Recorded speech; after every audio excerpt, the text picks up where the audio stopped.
Conservatives take aim at health coverage for rejected refugee claimants. Conservatives have tabled a motion to restrict federal health care benefits for rejected asylum claimants, citing soaring costs under the Interim Federal Health Program, or IFHP.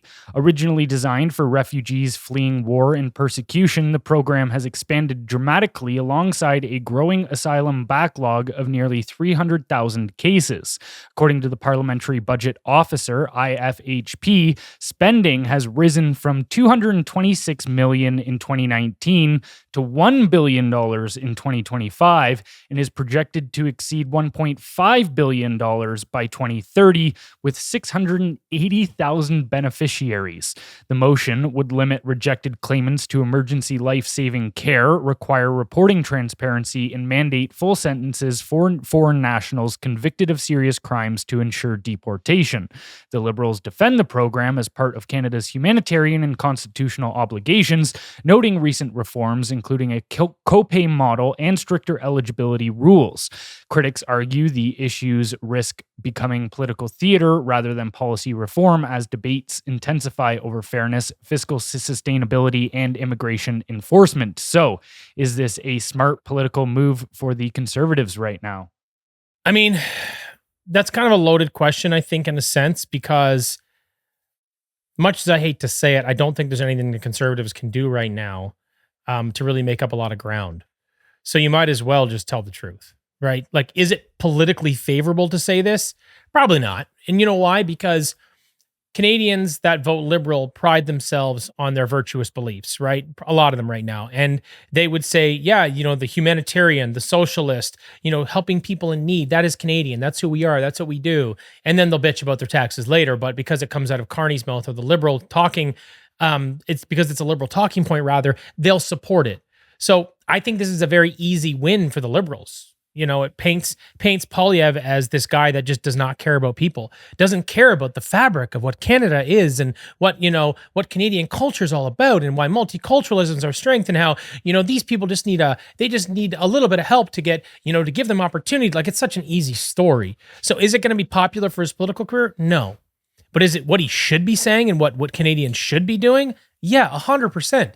It doesn't make any sense whatsoever, especially the crime thing. That to me is just bananas. Like, the number of people that are in this country that have committed crimes and should be deported it's wild that we make like, not only do we give allowances for people that have committed crimes, they come in and they go to our judicial system and they go, well, we don't want you to lose, your status in immigration, so we're just going to really lighten the load here for you. Just take a walk on this one. Like, what? There was a story that Sam Cooper covered just today, I believe, where a hitman killed a cartel money launderer's wife in front of him, and a Canadian judge called it punishment enough. So we've got cartel members in Canada and them going, oh, we're so sorry for the cartel violence that you've experienced. You know what? You don't deserve any judicial punishment because that had to have been very traumatic for you.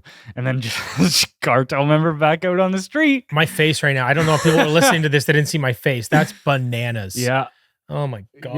Yeah. Like that just shows you how big of a joke Canada has become. But the reason that I ask, because it is a tough question, is this a smart political move for the Conservatives right now? Because, well, first, it highlights how insane the general public in Canada is when you consider that this is a contentious topic, whether rejected refugee claimants, so people that have come here said, I'm fleeing from a country, and we've looked over the claims and said, no, you're not. You're just trying to get in. And it is very easy to get in this country right now. And so the rejection bar is high.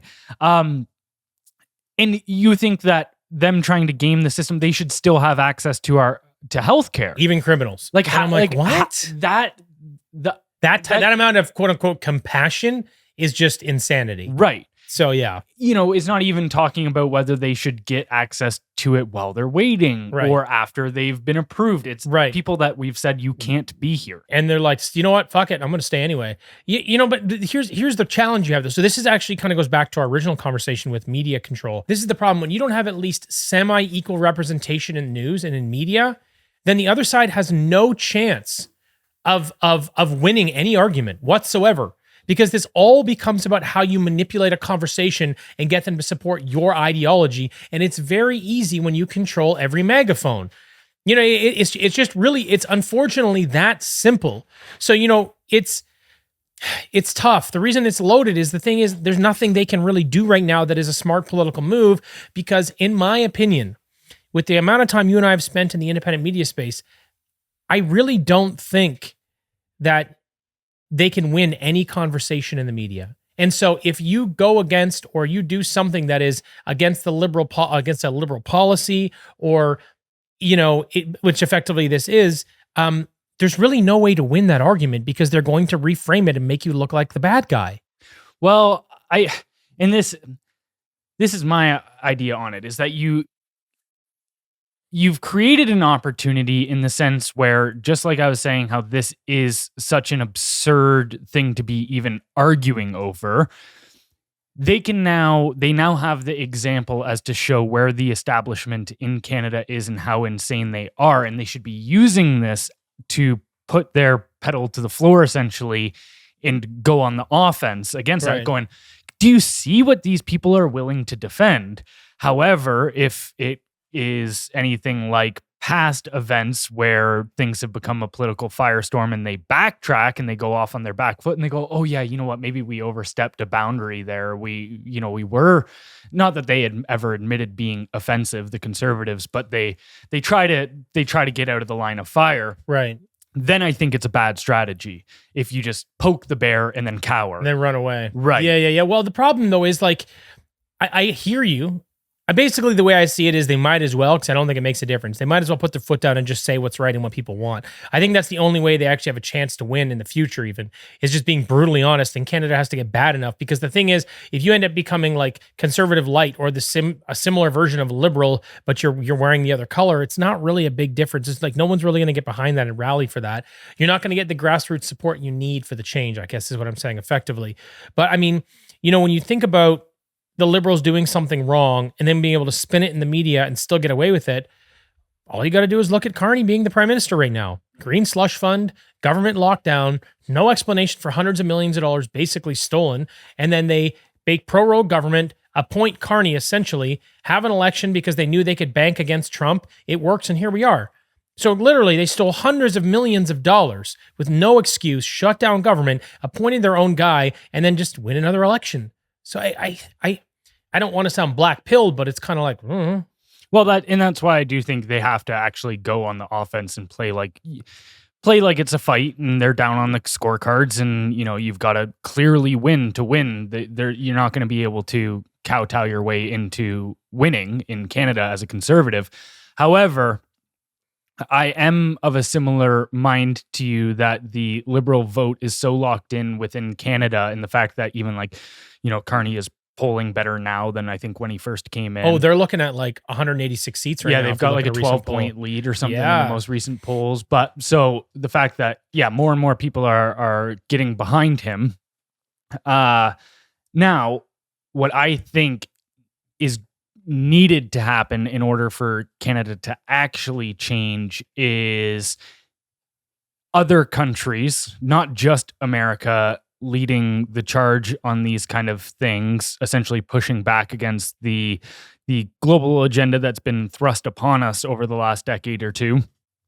And multiple decades again. But just coming to a head on it. But things like, for instance, if UK does swing, now you've seemingly got a battle between Low and Restore Britain and Farage and Reform Britain. But they are starting to become more and more popular. Same thing with AFD in Germany, more and more popular. And so much like how Canada kind of sees itself as opposed to America and out of the lineage and part of the pack with the European nations, then if the European nations start flipping and you've got guys like Farage and Low coming in, and you've got, say, AFD in Germany or Marie Le Pen in France, and you see these things start tipping that way, then I think you could start seeing Canada follow suit, just simply out of being the last one holding on to all of this. Yeah, it's interesting. Like, I don't think that media is quite as controlled in other countries as it is in Canada. And I hate to continue to go back to it because I'm not trying to make it an excuse, but it's very difficult to start a strong political opposition to anything if you cannot get the word out at all. And then the opposition gets to continually reframe the argument to make you look like the bad guy. It's just so hard. But here's what I would say. Given where the Conservatives are at and given where Poilievre's career is currently at, if I were him, I'd be foot on the gas, just say all the things you need to say, because you either win the next election or you don't, and you're done anyway. Yeah, because at that point, even though I know that the alternative would likely be worse, that if Poilievre is no longer the Conservative leader, then you've got Ford coming in after him. Then that's the ultimate worst case scenario where you've got Ford and Carney as the two you got leaders. two liberals. Yeah, the two main. Yeah, exactly. So yeah, with that in mind, that even though his entire political career would be done, then it's like, what do you got to lose, man? Yeah, that's where I'm at. So that's why I support it, even though I don't think it's the best political move. If your intention was longevity, but at this point, it's kind of like, hey, man, you got nothing else. Like Trump in his last term, he's not getting another one. You might as well do what you got to do. Yeah, and just so I think, just to wrap this up, either he has to use this to essentially run a propaganda campaign and say, look how insane the establishment is. They're willing to defend this, or he has to start going after things like the mass migration in a more meaningful way, because this is the low-hanging fruit. And so I think I agree. If he starts lining things up and trying to knock all down the issues down one by one, good move. History shows us that's not his play, though. Yeah.